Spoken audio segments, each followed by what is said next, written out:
Fantastic. Here we are. And not exactly a brand new show, but a modification of the Prehistory Guys question time or Q&A, whichever way you look at it.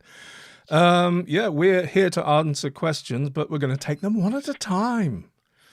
Each show, within reason, we'll always be looking at the chat and see if the good stuff coming in. But it'll be a shorter show, but there'll be more of them. That's the point. That's the plan. That's the plan. Yeah, and a good question makes a good title on YouTube. It's much more interesting. The question is always much more interesting than another new Prehistory Guys question time or Q&A. Something specific, brings in people. Thank you, folks who are already here and chatting there with us. There's 72 of you, which is great on this evening. So, sorry, I've witted straight off the bat, Rupert. How you doing down there, fuzzy man? I'm all right, fuzzy man, yes. Yeah. Well, do you know what? I mean, we shouldn't witter too long when we're in a shorter show, but it might amuse you to know, those of you who do know, once again, that Orange tipped up 2 days ago to install fibre optics once again. And once again, they looked at the place and told me that can't be done. Why did they send me? So I told him I wasn't angry with him. I was angry with Orange, but I shouted at him anyway, and and they went away again. So I still have no fibre optic and a fuzzy picture. What can you do? Shay, did you say hello to Shay? Because it's good to see you. I did say hello to Shay, and I said hello to Jacek as well in Poland. And, great stuff! Great stuff. I think we're up to date. It's nice to see you, Jacek. Yeah. The only housekeeping that we need to do to kick off are two things. Acknowledge our Patreon folks, without whom this is not possible, and just to say a few words, about this as a new kind of format, and why we pick the questions, or why we will be picking the questions that we do for this series going on. So, I mean, I don't need to say much more about our Patreon folk. I can see there are loads of them here. If by the way, if you're new to us, new to Prehistory Guys, new to the show, do let yourselves be known in the chat there. Let us know where you're from. Love to hear from you. Oh, Sandrine is, good. A newbie here, Sandrine. Very good to see you, sir. Where are you from? Nice to see you. Yeah. Cool. Oh, yeah. Yep, I'm on the squeaky chair. Nicely done, Steve. Thanks very much indeed. So, this evening's question comes from one of our Patreon members. Now, the thing is, Simon, and we know you're there, we've seen you, Simon Caulfield. Now, Simon's not getting his question answered because he's a Patreon member. He's not getting his question answered because it was when we posted we asked for questions, he was the first to post. He's not getting favour for being the first. And neither is he getting favoured for having been one of the few people that we've actually met. We met Simon up in Northern Ireland when we were on our Irish tour just recently. No, Simon's question's getting answered because, and this is important. I got Simon to eat a quinoa salad. How much did you pay him? He hasn't recovered. Yeah, but the thing is, going forward, to remember that Simon's getting this question answered because I'll have to knock some people out of the chat. It seems looking dodgy. Simon's getting his question answered because the basic question can be distilled into 70 characters or less, so it can fit into the title of the program. That's it. We don't mind a bit of waffle and background to the question, but as long as it can be distilled down. So if you want to have a chance of your question being answered, yes, leave it in the description below, or if you're a Patreon member, on the link for comments of the link for the current show. The other things to bear in mind is our audience, and how well do you think the question will play on YouTube? Is it a question that you think will grab people's attention and have them click through? Because that's always on our minds. It's not the principal reason we'll choose something, but it's something we always bear in mind. And the other thing is, it'd be politic to play to our strengths, whatever they may be. I mean, one thing that's sort of a bit outside our remit is anthropology. What are you laughing at? It's not so much that it's outside our remit. It's not. That it's just, it becomes too general. It doesn't help us to understand more about the development of civilization, for example, that sort of thing. Yeah. If you're just talking about hominids from a million years ago. Yeah. And I think it's worth pointing out, if you do have a really obscure question that you want to ask us, then just email us or direct message us, something like that. And we'll happily answer you. But if it's something that really wouldn't make a show, then no, don't go there. Sidebar a moment, just acknowledgement and thanks for Kate for emailing Nick Carden and Mitchell about coming on to talk to us. Thank you, Kate. Fantastic. Hasn't had a response yet there at the Nest. But we have there are. We tend to focus on the Neolithic, don't we? There are kind of things that are our favorite things. That said, it's always a good idea to set us a blinder so that we go off and learn new stuff. If you think we're sort of missing something, or sort of maybe not paying attention to things. I'd have to say Neolithic and Bronze Age. Neolithic, Bronze Age, certainly. Yeah. Okay, so that's that really. This is a call for questions. Obviously, we can't answer every one of them, so to give yourselves better chance of the show being dedicated to you and your question, basically. Those are the kind of things to watch out for. Anything more to say before I actually flag up the question and we actually start answering? The time is flying by. I think we should crack on. Yes, and it'll be interesting to see us, keep to our promise of keeping the show shortage as well. So, the question is from Simon. Are the current methods of dating entirely accurate, or is there potential for certain structures to be older or indeed younger? And really, we're going to be taking the core of that question, as you can see in the title. Are current archaeological dating methods accurate or not? So where should we begin? I mean, the short answer is yes and no. That is the short answer, isn't it? Do you know what? I think the thing to say right at the very beginning is that there is a misconception that particularly, I mean, the dating technique that everybody talks about most of the time is radiocarbon dating, C14 dating.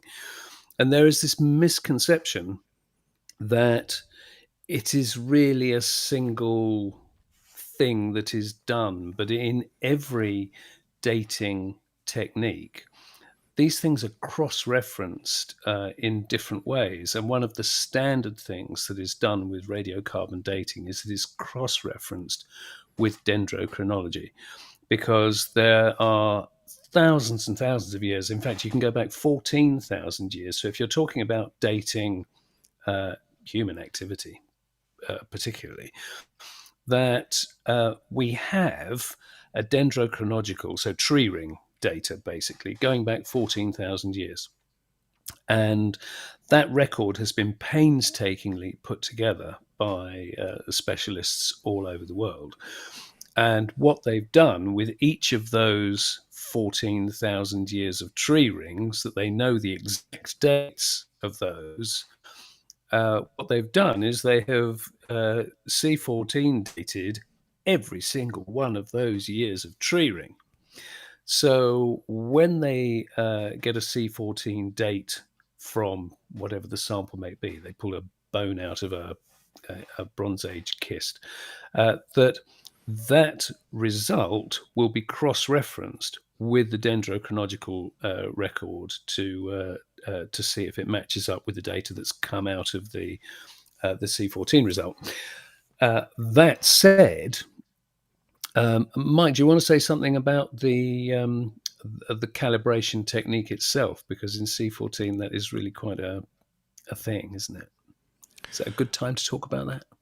Yes. Do you mean, how the calibration is applied to the carbon-14 date? Yeah. I mean, I think we've probably dived in a bit deep there. And I just, before we proceed, I just need to, yes, I need to elucidate on the answer that I gave of yes and no. I mean, I'll just expand on that.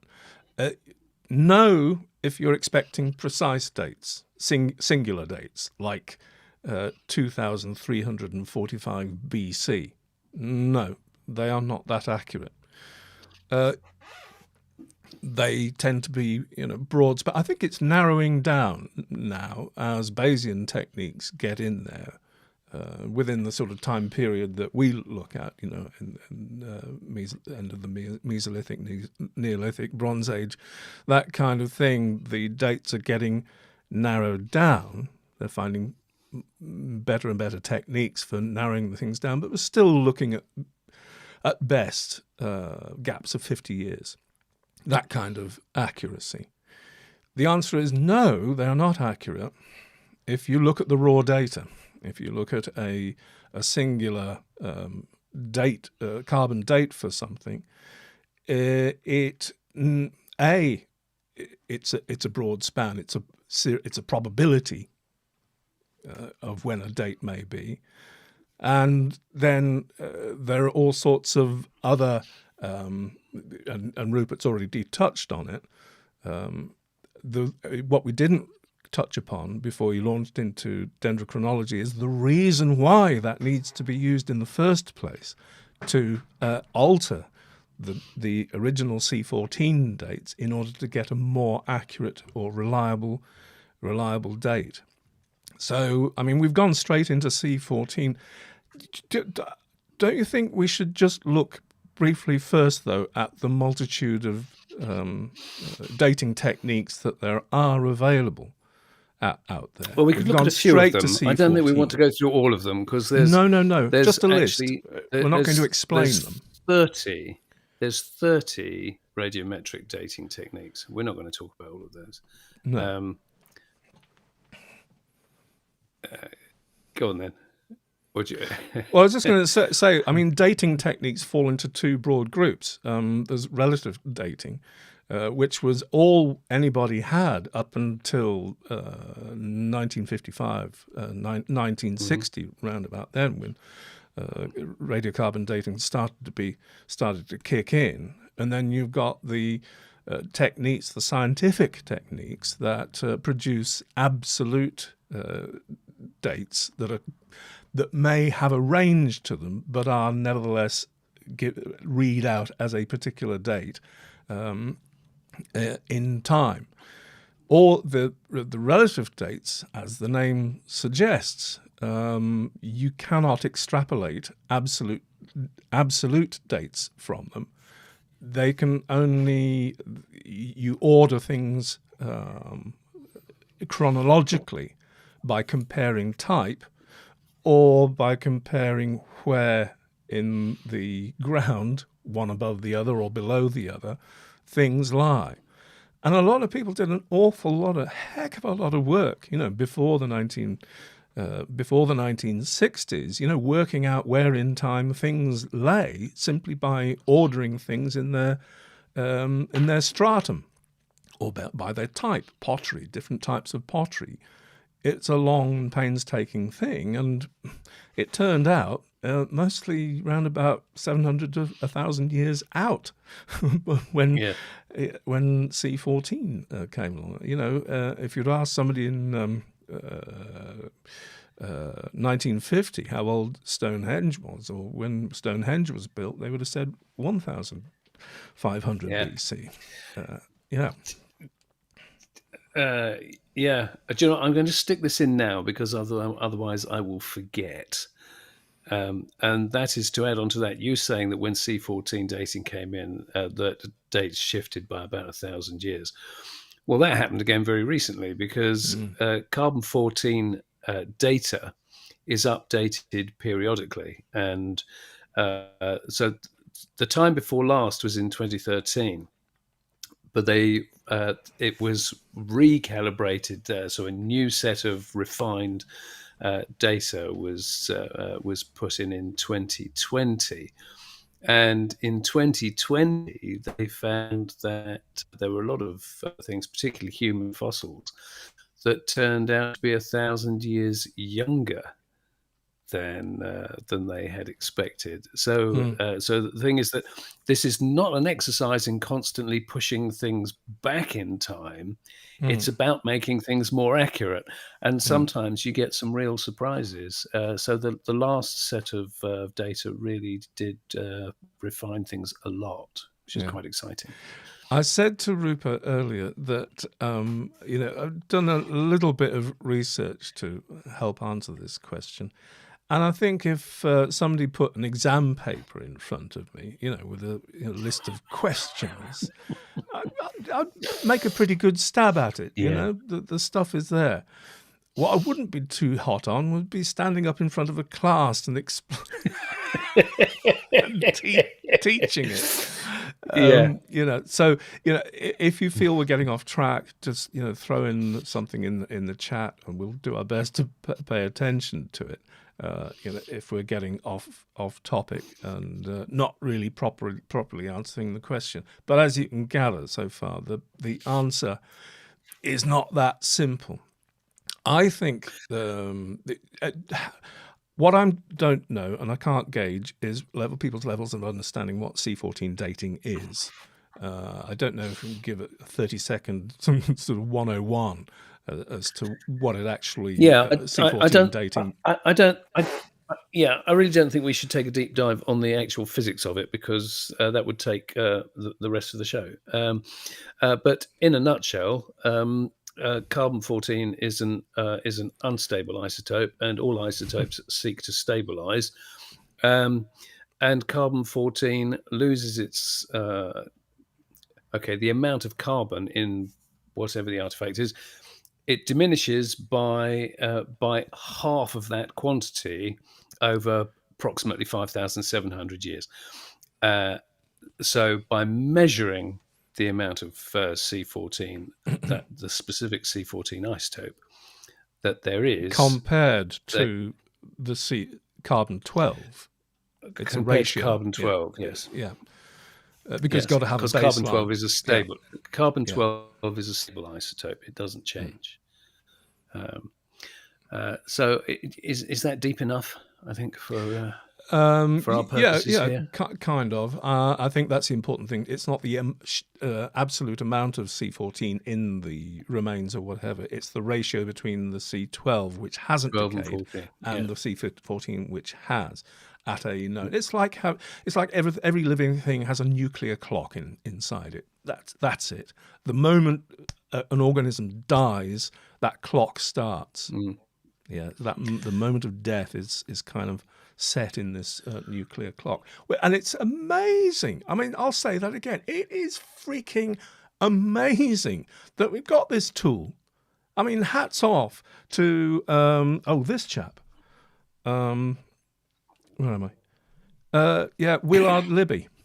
Honestly, Apart from all the researchers and everything that's gone in behind, but this man is the one that realised that that there was a possibility that C14 could be used in this way to date stuff, and he was working on it from the 1940s into the 1950s, and I think it was the 60s before.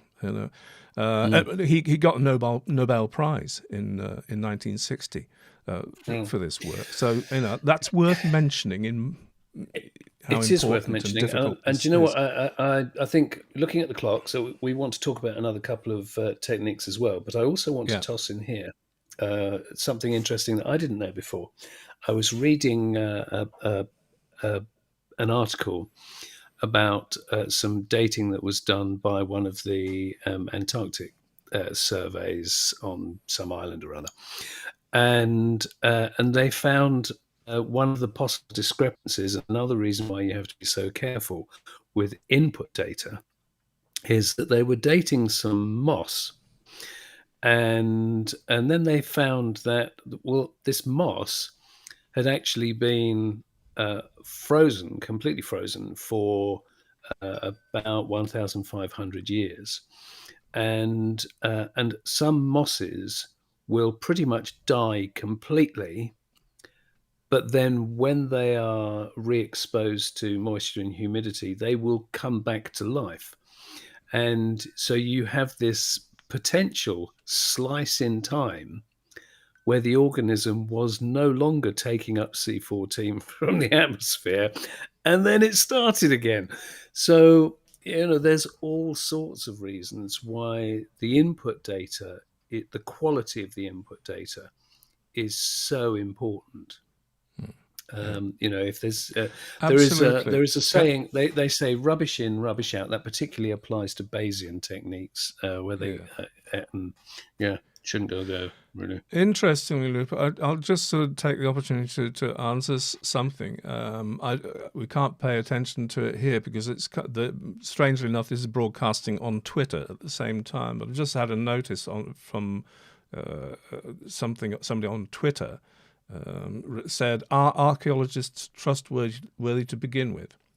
The broad answer to that is yes. We know a lot of them, and yes, they absolutely. are absolutely. What a strange question. Yes. Well, Yes. Yes. Well, no, it is. Why be an archaeologist unless you're going to do your best to do archaeology? Yeah, absolutely. It sort of doesn't make sense. Anyway, yes, it's the excitement of actually finding out. It's like any science; it is the excitement of finding out what's the truth here. That's not to say they don't make mistakes. That's not the same. No, not at all. Anyway, yes, Kate, you think they recalibrate because the levels of C14 in the atmosphere are absolutely spot on, and that's what we're getting to. And this is why I want to illustrate, Rupert, why C14 dating is, inverted commas, inaccurate. Okay? So I do, and I think I'll play that little movie. I'll start it. So do, because that's a very good illustration. Yeah. So look, this is going to animate this, and I'll stop it right there for a moment. What we've got there is an X and Y graph. X and Y, a graph is not quite a graph as we know it, Jim, because both the X and Y axes are in years. The axis up the left-hand side there is dates BP, dates before the present, and for carbon dating purposes, that always means 1950. Before present means before 1950. The reasons for that, simple, because you need a calibration point for comparing ratios of C14 to C12 in organisms. And if you take it later than that, when nuclear testing started, all those ratios go out because it vastly increased the amount of C14. And over the last 250 years with the Industrial Revolution, because that changed how much C14 everything was taking in as well. That's right. So up that left-hand side, that red blob is what the raw data that you get back when you put a chunk of bone or whatever inside your, what's the word for it? The accelerator.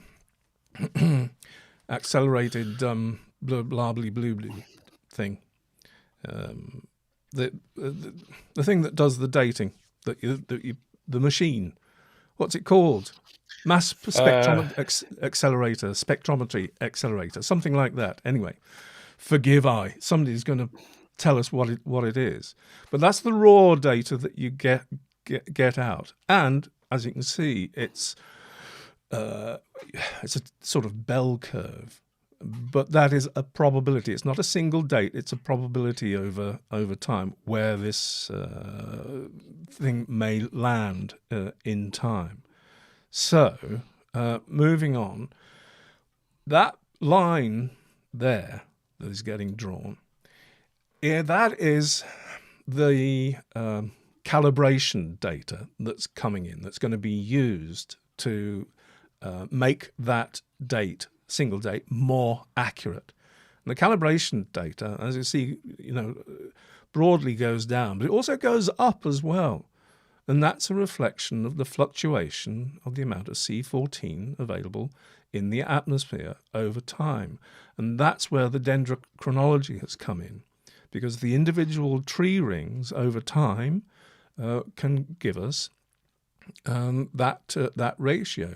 The examination of that, it's wonderful the way they've been able to overlap records of tree rings to give this data way back to 14,000 years ago.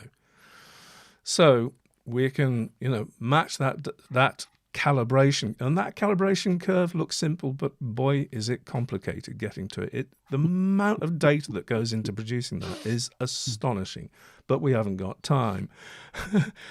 But this is what happens when you apply the original date and you filter it through the calibration data.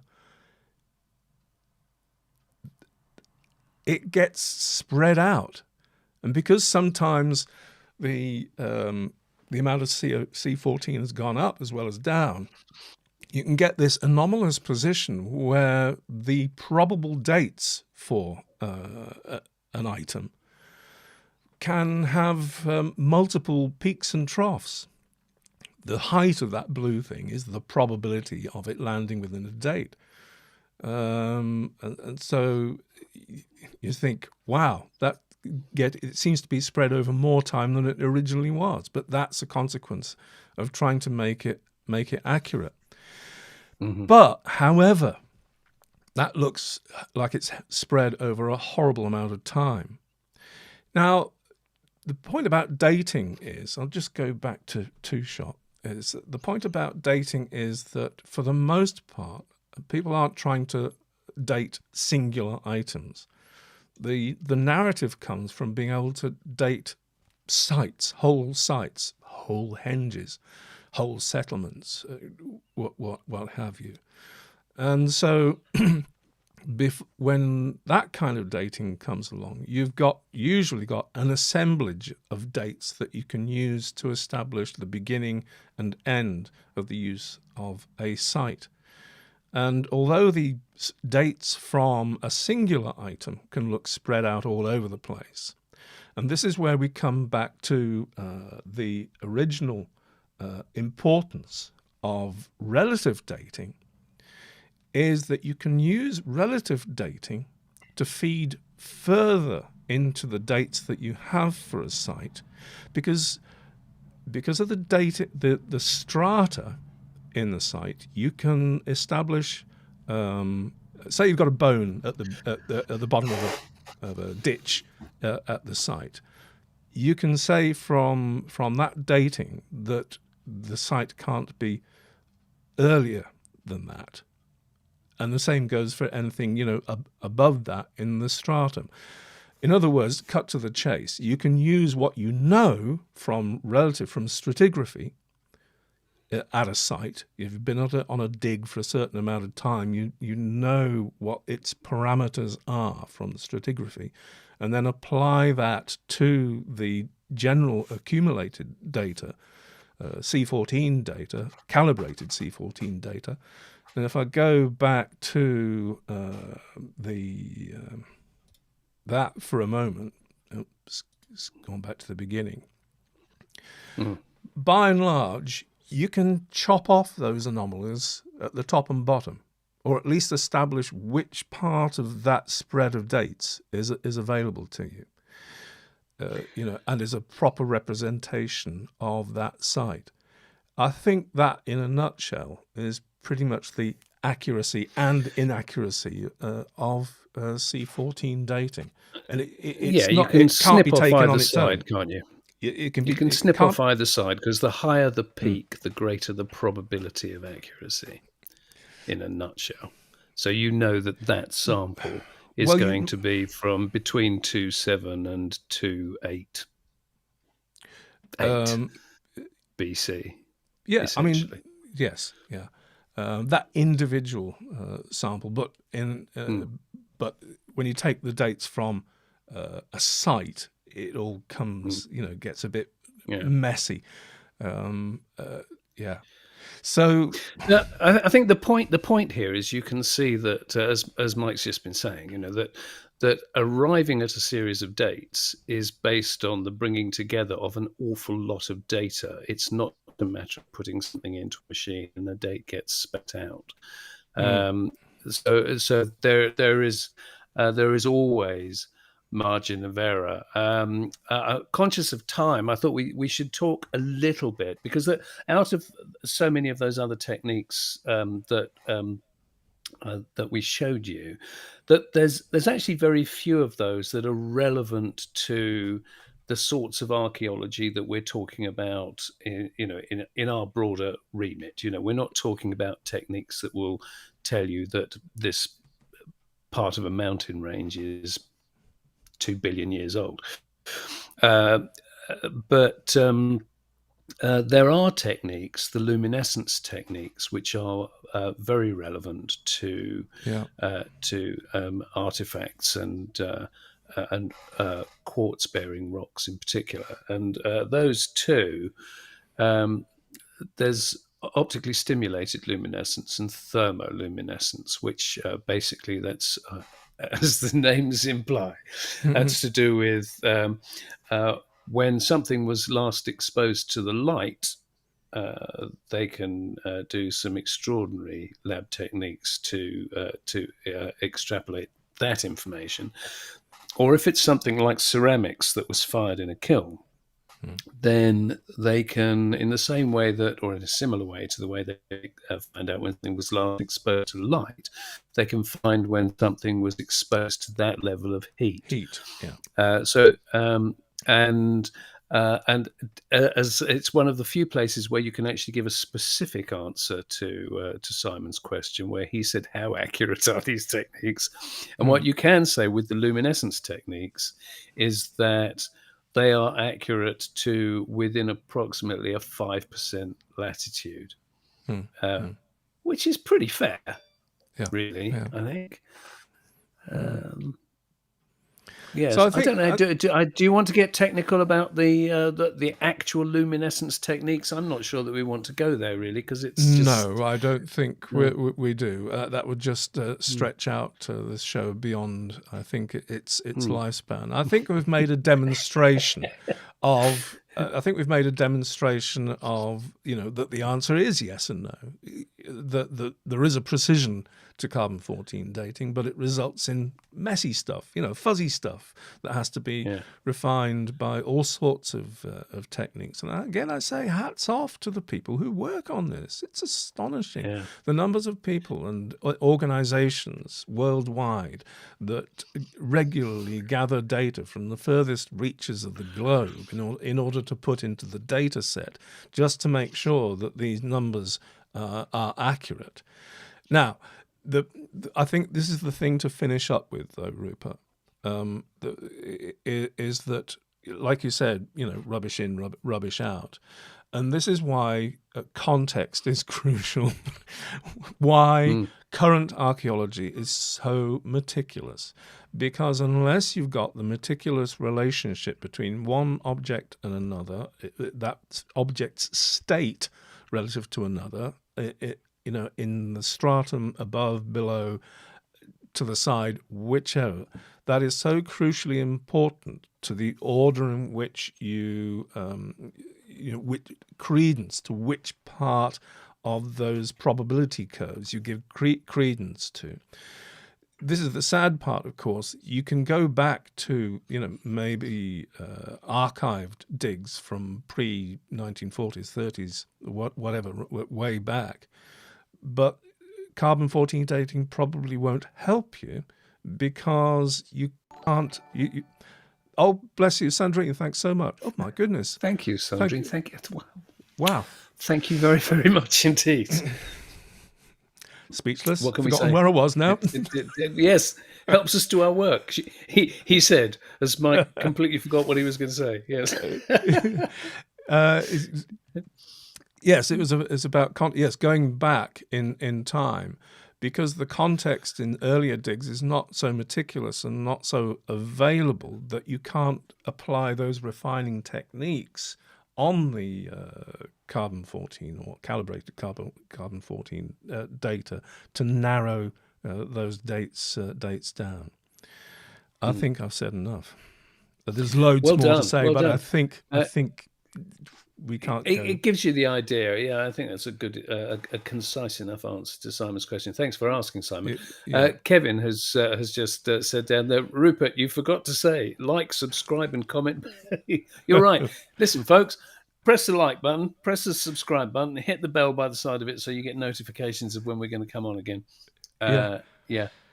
Do take a look at the Patreon page, link below, obviously. Simon, I hope we did your question justice. Your question may have been aimed at a tighter region to do with structures, but I think what we said still, holds well for that. Kevin, bless you, Kevin. Thank you. Thank you so much. We will indeed. Yeah. All right. Well, I think we've. Yeah. We like it. Thank you. Yes, we do. It helps us work. It really does. You're brilliant. No, I think that's good. And looking forward to the next one. Really. A reminder to Simon, if we. No, I was just going to say, Simon, if we did miss anything, then message us and we'll refine. You know where we are. Yes, indeed, you do. Yeah. And don't forget, if you like this format and you'd like your question answered in this format, we aim for around about half an hour. We've not done too badly there for such a technical area. But do leave it either in the comments below or in the link on our Patreon page in the comments for the current, which is this show. And we look forward to seeing your questions and making choices about which time. And hopefully this is, approximately we'll be able to get something more or less weekly along these lines, rather than the once a month thing. That's the plan. I'm just going to do a quick shout out to Martin before Caledonia. Folks, Martin said earlier on in the chat that he's got some new films going on his channel and he does some great stuff. So, Martin before Caledonia.